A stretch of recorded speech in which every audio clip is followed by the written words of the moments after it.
desde que assumiu a presidência dos Estados Unidos, na verdade, desde a campanha, o Donald Trump prometia tomar decisões que mexeriam bastante com o tabuleiro geopolítico global. Uma dessas principais saculejos seria em relação a um ponto final que ele poria, embora não explicasse como, né, entre a guerra entre a Rússia e a Ucrânia. Fato é que no dia 12 de fevereiro, né, mês passado, de 2025, o Trump ele fala por telefone por mais de uma hora com o Vladimir Putin, presidente da Rússia, e apenas depois ele liga para o Vladimir Zelensky para iniciar o que ele considera negociações de paz. Isso causou uma enorme estranheza, para não usar outra palavra, porque como é que primeiramente ele se reúne ou fala, dialoga com Vladimir Putin, que é tido como agressor nessa história,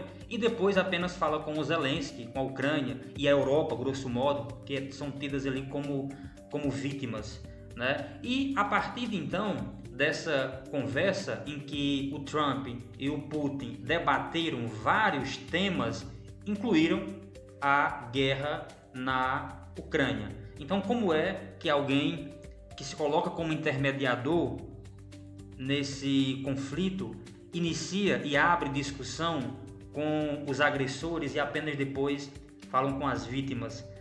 Um dia depois, o Trump ele disse acreditar que o Putin queria, né, a paz e afirmou confiar no Vladimir Putin, o líder russo, sobre assuntos que envolvem a guerra na Ucrânia.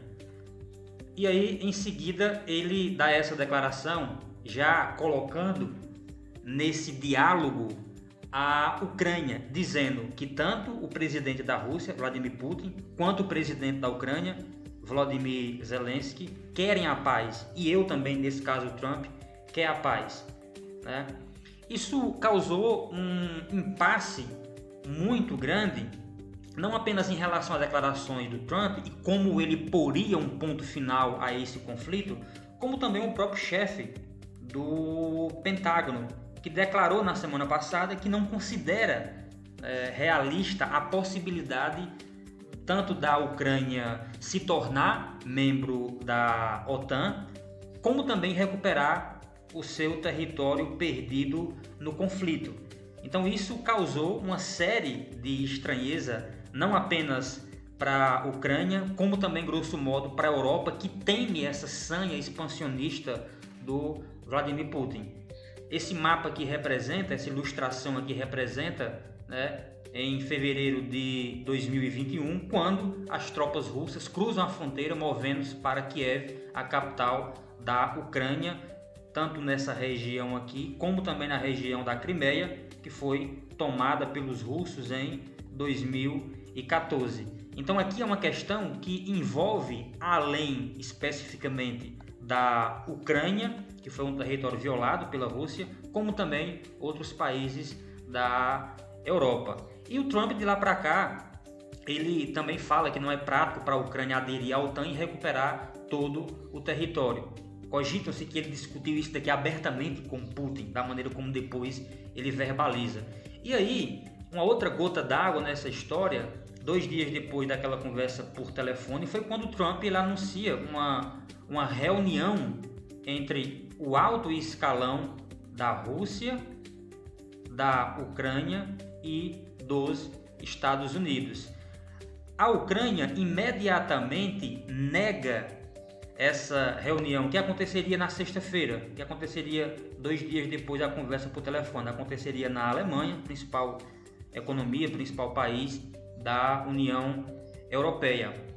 O conselheiro do presidente ucraniano afirmou que nenhuma conversa com a Rússia é esperada para sexta-feira e disse ainda que tanto os Estados Unidos, a Ucrânia e a Europa precisariam estabelecer uma posição comum antes de iniciar negociações de paz com a Rússia, que foi justamente o que o Trump fez. Primeiro ele fala com o Putin e depois ele fala com o Zelensky.